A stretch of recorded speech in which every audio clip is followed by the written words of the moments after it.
Puji beserta syukur tetap selalu kita panjatkan kehadiran Allah Subhanahu wa taala, karena Allah yang Maha Pengasih, yang Maha melihat kita, yang selalu menyaksikan kita,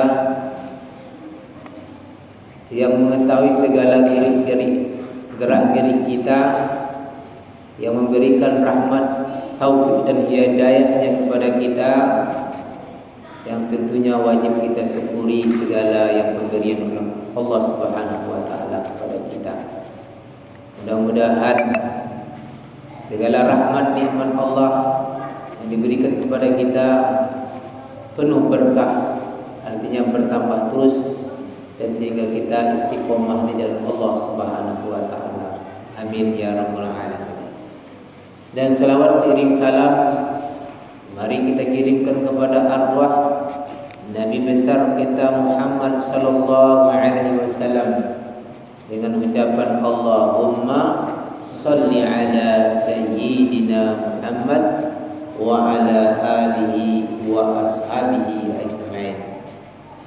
Selawat juga tertumpang kepada keluarga beliau, kepada para sahabat, para ulama tabi'in dan ulama mutaqaddimin dan mutaakhirin yang kabar keduanya. Bapak-bapak, ibu-ibu, anak-anak kami yang kami sayangi, pada malam hari yang berbahagia ini kita ingin menyampaikan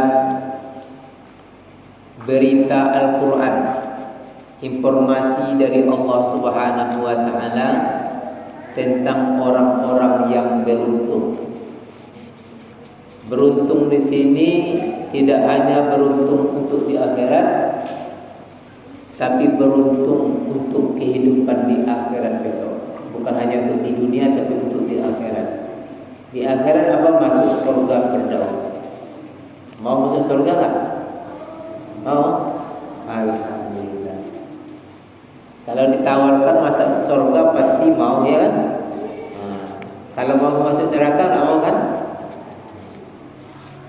Ibarat nyanyi, kalau mau masuk surga itu tidak mudah.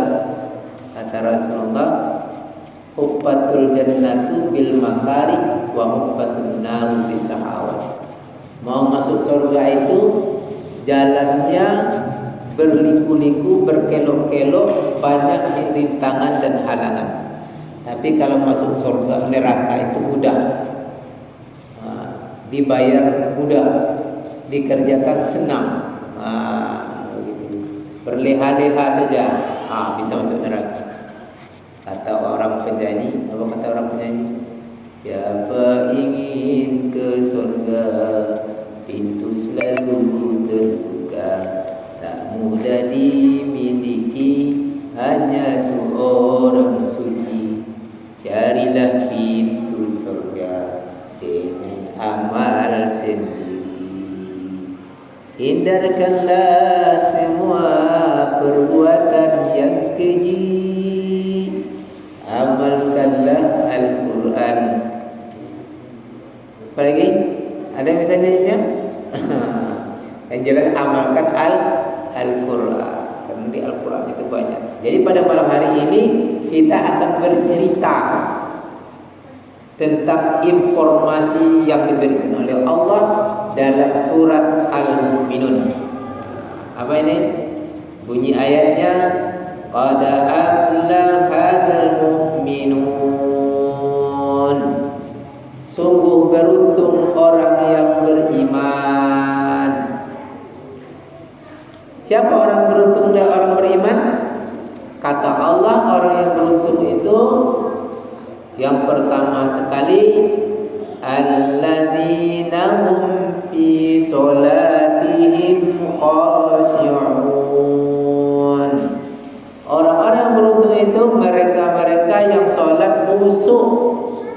Sholatnya khusyuk, enggak sholat bicara-bicara. Apalagi sholatnya tertawa-tertawa. Nah, tadi dengarnya kalau enggak salah banyak yang bicara-bicara. Banyak yang tertawa-tertawa. Yalah, khusyuk namanya sholatnya.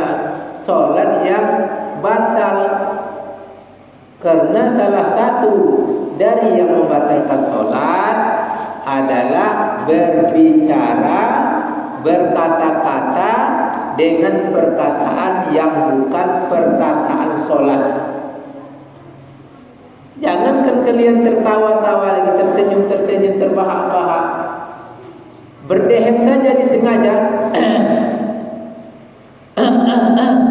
Tapi disengaja nih ya. Itu batal sholat kita. Apalagi berbicara, apalagi mendorong-dorong. Karena salah satu melangkah kaki 3 langkah berturut-turut. 3 langkah berturut-turut kita batal sholat kita. Maka kalau batal sholat kita, bisa sholatnya nggak sah, apalagi khusyuk. Jadi orang sholat itu wajib khusyuk. Orang yang berbahagia itu kata Allah, orangnya sholatnya bukan hanya sholat asal-asalan, tapi khusyuk. Bagaimana khusyuk sholat itu? Khusyuk itu fokus pikiran kita, gerak-gerik kita, malah mata kita pun harus khusyuk. Khusyuk itu fokus kita. Ibarat kita meniti jembatan yang kecil, kayunya kecil jembatan itu. Kalau tidak khusyuk kita menitinya, jatuh nggak? Jatuh. Jadi kita meniti. Itu kalau khusyuk itu fokus pemikiran kita, nggak kemana-mana. Kadang kita kan banyak sholat Allahu Akbar. Kita sholat dalam masjid, tapi pikiran kita melayang entah kemana-mana. Sampai pula ke pasar sore. Bahkan ada pula lah yang pergi ke Pekanbaru. Sampai di Pekanbaru itulah ke mall pula dia. Sampai di mall lah main-main juga di mall itu. Ulah tabrak pula dengan mobil, ya kan? Dalam sholat sampai segitu. Ada tu baru sadar. Assalamualaikum warahmatullahi wabarakatuh, kata imam. Assalamualaikum warahmatullahi. Itu kalau sholat seperti itu tak sholat khusyuk namanya. Kata Rasulullah, kalau sholat khusyuk itu, di sini ada dijelaskan, ada beberapa kutipan hadis Rasulullah. Ini pernah Rasulullah itu ditanya oleh sahabat, An Ayyubal Ansari qala ja'a rajulun ila Nabi sallallahu alaihi wasallam faqala izni wa aujiz faqala idza kunta bis salatika fasalli salata muwaddi'in wa la takallam bi kalamin ta'zari ila akhir, yang artinya Abu Ayyub. Ini rupanya beliau ini, Pak Ayyub ini nama sahabat Nabi. Jadi tidak tanggung-tanggung. Ini kata Abu Ayyub Al-Ansari radhiyallahu anhu, beliau berkata kepada Rasulullah, bertanya kepada Rasulullah. Seorang datang kepada Nabi lalu berkata, "Nasihatilah aku dengan singkat." Para sahabat dulu sebenarnya banyak minta nasihat ya. Jadi tidak minta duit ya, minta nasihat. Asal ketemu dengan orang alim minta nasihat. Jadi dia minta, berikanlah aku nasihat. Maka Rasulullah memberikan nasihat. Kalau orang memberikan nasihat, nanti diberikan apa adanya. Jangan kita ada orang minta nasihat, berikanlah ambo nasihat, saya nasihat, ambo tidak bisa memberikan nasihat. Jangan seperti itu. Kalau sudah diberikan nasihat, kasih nasihat itu walaupun sedikit. Kata Rasulullah, nasihatnya jika kamu hendak melaksanakan sholatnya seperti sholat terakhir, dan janganlah mengatakan sesuatu yang membuatmu minta dimaafkan karenanya dan berputus asalah terhadap apa yang ada di angan manusia. Artinya sholat itu, kata Rasulullah, anggap ini sholat saya ini sholat terakhir nih. Mungkin sudah sholat ini saya mati deh gini. Ini sholat terakhir. Ketika kita sudah merasakan itu sholat terakhir, pasti itu kita timbul rasa takut, khauf, kita takut. Nah, itu salah satunya kata Rasulullah. Jadi salah satunya caranya begitu, bahwa anggap itu adalah sholat yang terakhir kita. Itu yang terakhir, akhirnya kita minta. Ini. Tuh. Sudah itu jangan berputus asa dengan angan-angan manusia. Artinya jangan sholat itu menghayal. Sholat itu mengangan-angan.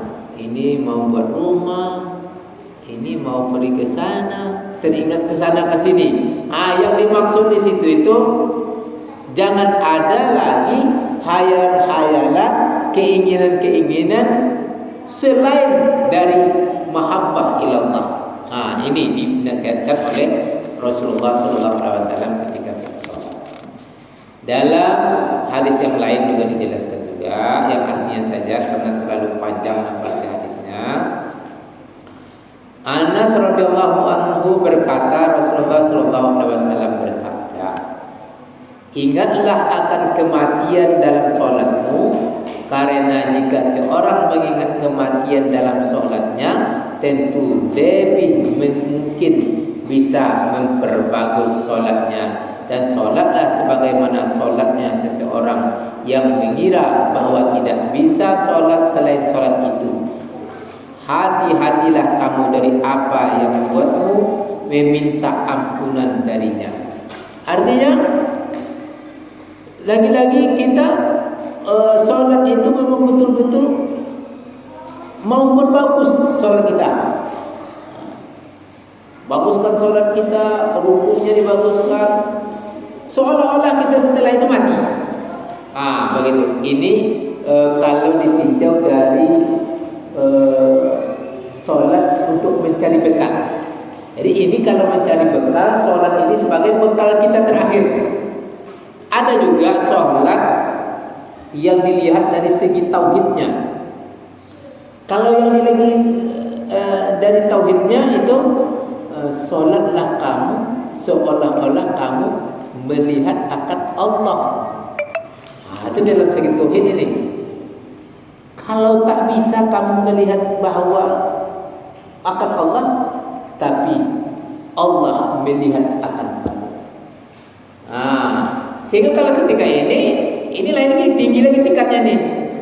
Jadi ketika kita sholat itu sehingga ada ilmunya, mengetahui kita siapa kita ini yang menyembah, apa isi persembahan kita, di mana kita sedang duduk, di mana berdiri, di mana kita menyembah, dan siapa yang kita sembah, Allah Rabbul Alamin ini. Ini perlu ilmu nih, ilmu tauhid. Kalau tidak ada ilmu tauhid ini ngawur ini. Ketika kita menghadap Allah. Karena kalau ada terbayang nanti Allah tuh seperti yang besar sekali. Kan kita selalu Allah Maha Besar, Allah Maha Besar. Terbayang nih kita yang paling besar. Duduk berdiri di hadapan kita. Ini Tuhan. Ini salah. Salah tauhidnya. Ini kan perlu ilmu tauhid. Kalau ini sangat berat lagi nih. Karena harus mengetahui keesaan Allah Subhanahu wa taala. Jadi esa af'alnya Allah. Karena qul huwallahu ahad sebenarnya ayat pendek ini. Berat tapi qul huwallahu ahad, katakan Allah itu esa. Esa yang tak berbilang. Kalau satu ada berbilang, kalau esa tak berbilang lagi. Jadi kalau esa pada af'al, ini harus dipahami bahwa segala sesuatu perbuatan aku ini adalah af'al, perbuatan dari Allah Subhanahu wa taala. Aku menyembah Allah dengan Allah Subhanahu wa taala. Ayo dah, nurun ala nuri. Allah dari cahaya. Semua sumber dari Allah, dan kita akan kembalikan kepada Allah Subhanahu wa taala. Di sini. Ketika kita seperti inilah, ketika memahami siapa kita dan siapa Allah Tuhan yang kita sembah, disinilah timbul kehusuan kita. Ketika kita Allahu Akbar, Allahu Akbar kabiran walhamdulillahi katsiran. Itu kita hayati. Allah, kita sedang memuji Allah. Memuji di depan Allah, di hadapan Allah. Allahu Akbar kabiran walhamdulillahi katsiran. Maknanya harus kita pahami. Ketika kita membaca bismillah, ketika membaca Al-Fatihah, bismillahirrahmanirrahim. Itu kalau dalam hadis itu dijawab langsung oleh Allah. Ketika kita membaca bismillah, bismillahirrahmanirrahim. Betul apa yang dikatakan oleh hamba-Ku. Aku Maha Pengasih lagi Maha Penyayang. Dijawab itu.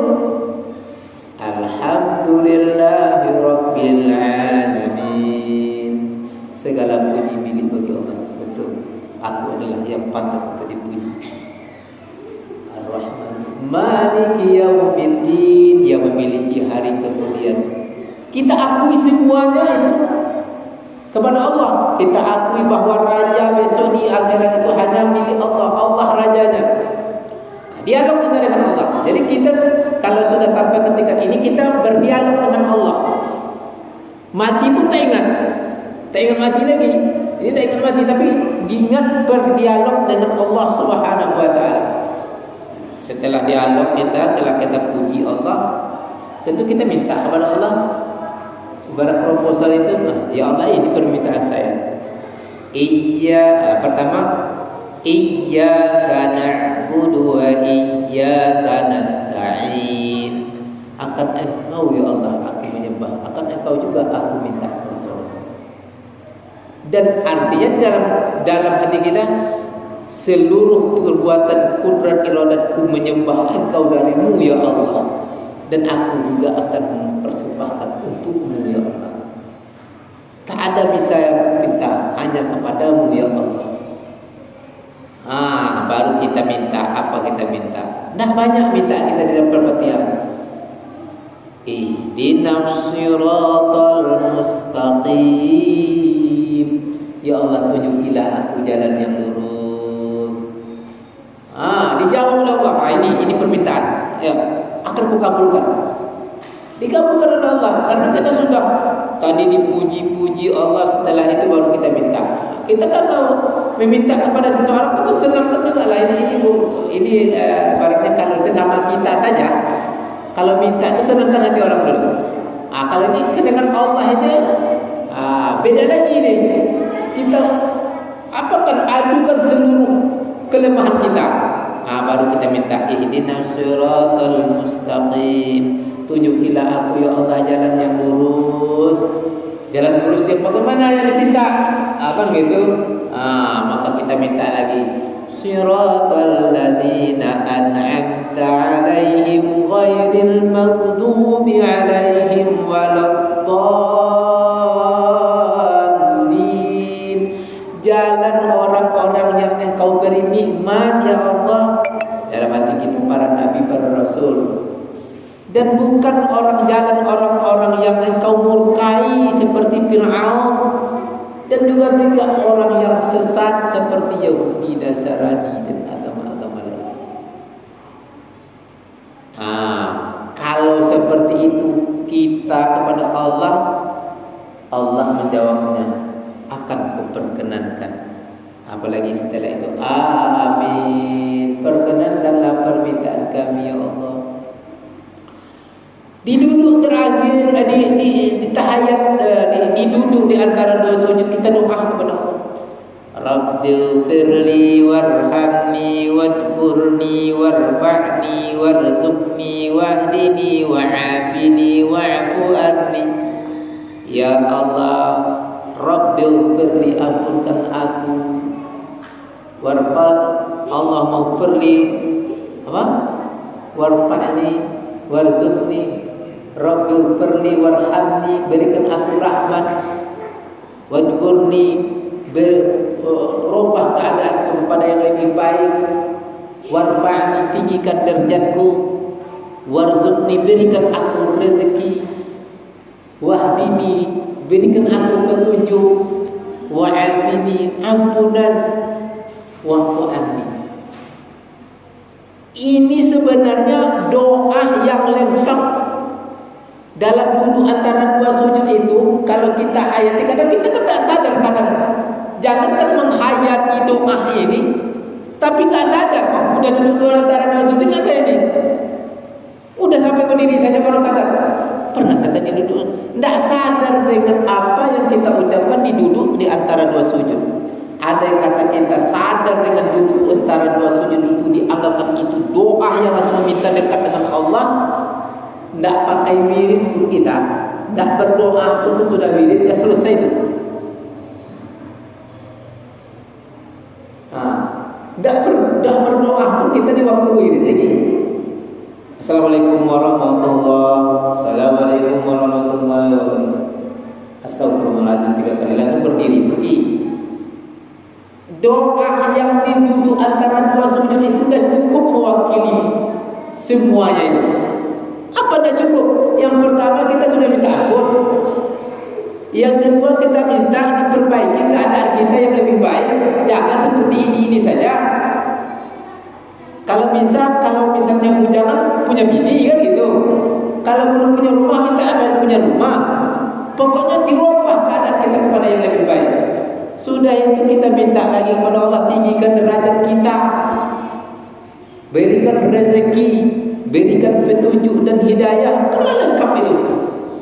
Tapi kadang-kadang kita tidak khusyuk sehingga doa tadi yang kita persembahkan kepada Allah berlalu begitu saja, hampir tak sadar kita dalam keadaan sholat.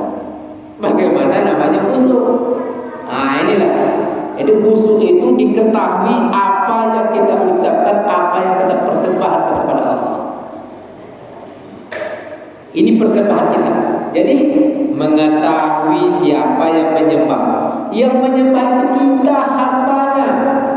Hamba yang dhaif dan lemah, hamba yang tidak berdaya, hamba yang memerlukan sifat-sifat Rahman Rahim dan kekuatan Allah Subhanahu wa taala. Inilah aku yang menyembah. Apa isi sembah? Isi sembah itulah rukun 13. Kalau kita bukan 13 lagi 18 kemarin kan. Seluruh rukun 18 itu kita persembahkan kepada Allah Subhanahu wa taala. Itu sembah, isi sembah. Di mana duduk dan tempat kita menyembah? Kita menyembah itu di tempat yang suci. Suci lahir, suci batin, suci segala-galanya termasuk pakaian kita. Kalau tempat yang tak suci tidak terima oleh Allah kan begitu. Pakaian pun suci. Siapa yang kita sembah? Zat Allah Subhanahu wa taala yang meliputi sekalian alam. Itu meliputi sekalian alam. Coba kalau meliputi, jangan ditunjuk mau di sana nih, di sana nih, gitu kan? Tak perlu ditunjuk-tunjuk. Kalau sudah meliputi sekalian alam, sudah cukup. Kita sendiri aja nyawa kita nggak tahu. Kalau ditanya lah, kita mana tempat kau nyawa? Nyawa kamu mana? Pasti kita tak bisa menunjukkan di mana.